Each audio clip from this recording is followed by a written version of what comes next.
Galileo Galilei, the man who dared to look beyond the heavens as the church defined them. The man who pointed his telescope toward the stars and changed how humanity saw the universe forever. But his story is not just about discovery. It's about defiance, fear, and how truth itself was put on trial. It was the early 1600s. The Catholic Church ruled not only faith but knowledge. To question its teachings was to question the order of the universe itself. The earth, they said, was the center of everything. Immovable, chosen by God. But Galileo saw something else. Through his telescope, he watched the moons of Jupiter orbiting not the Earth, but another world. He saw the phases of Venus proving that the planets revolved around the sun. The heavens, once perfect and unchanging, now appeared alive, dynamic, and flawed. He didn't stop there.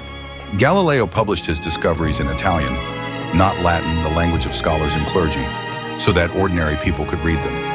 He mocked the church's stubbornness, even putting the Pope's arguments into the mouth of a fool in his famous book, Dialogue Concerning the Two Chief World Systems. That book spread like wildfire across Europe, turning Galileo from a scientist into a revolutionary. To the church, this was not just science, it was rebellion. So in 1633, the Inquisition came for him.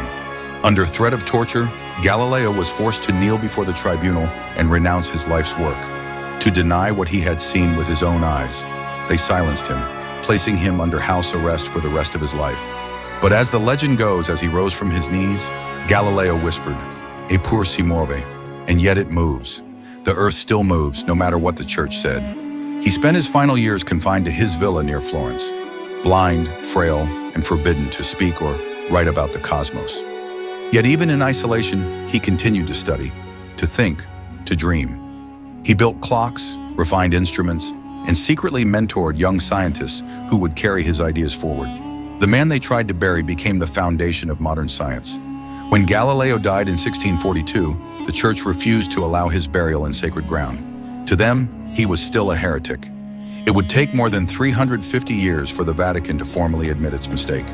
But by then, it no longer mattered. Galileo's ideas had already changed the world.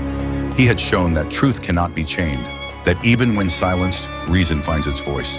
The telescope he lifted toward the heavens became a symbol of human courage. The courage to question, to seek, to see.